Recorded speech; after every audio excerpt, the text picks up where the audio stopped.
Welcome back to our channel. ഞാനിതാ എമ്പുരാൻ കണ്ടിട്ട് just വീട്ടിലോട്ട് വന്ന് കയറിയതേ ഉള്ളൂ. ഞാനപ്പോ ഓർത്തു വന്ന ഉടനെ തന്നെ അങ്ങ് റിവ്യൂ എടുത്തേക്കാം. ബിക്കോസ് നാളെ ആയി കഴിഞ്ഞാൽ അതിന്റെ ഒരു ഗുമ്മങ്ങ് പോയാലോ, പറയാനുള്ളതൊക്കെ പറയാൻ പറ്റിയില്ലെങ്കിലോ.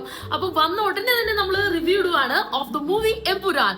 Amazing, must watch theatre movie തന്നെയാണ് കേട്ടോ. എന്നോട് കുറച്ച് പേര് പറഞ്ഞു ഫസ്റ്റ് ഹാഫ് കുറച്ച് ലാഗിങ് ആണ്, സെക്കൻഡ് ഹാഫ് ആണ് ഭയങ്കര സംഭവം ഒക്കെ. പക്ഷെ ഞാനതൊന്നും വില കൊടുത്തില്ല കേട്ടോ. ബിക്കോസ് എനിക്ക് സിനിമ കണ്ടിട്ട് ബോധ്യപ്പെടണം. അങ്ങനെ ബോധ്യപ്പെട്ടിട്ടാണ് എന്റെ ഉള്ളിൽ നിന്ന് റിവ്യൂ ഇടുന്നത്. അടിപൊളി പടമാണ്, എനിക്ക് ഒരുപാട് ഇഷ്ടപ്പെട്ടു. പ്രസന്റേഷൻ ആവട്ടെ, ക്യാമറ വർക്ക് ആവട്ടെ, ഇടയ്ക്കിടയ്ക്ക് വെച്ചിരിക്കുന്ന കുഞ്ഞു ഗിഫ്റ്റ് ആൻഡ് സർപ്രൈസസ് ഒക്കെ ഉണ്ടല്ലോ, ബ്യൂട്ടിഫുൾ ആണ്, ബ്യൂട്ടിഫുൾ, അടിപൊളി.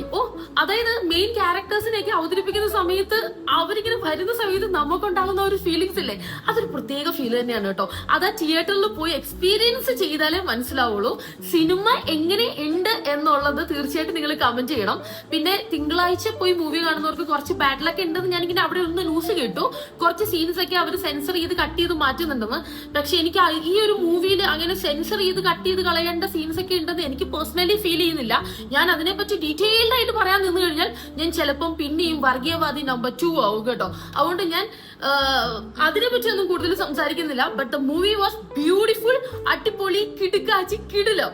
അപ്പൊ നമുക്ക് അടുത്ത വീഡിയോയിൽ കാണാം. ചാ.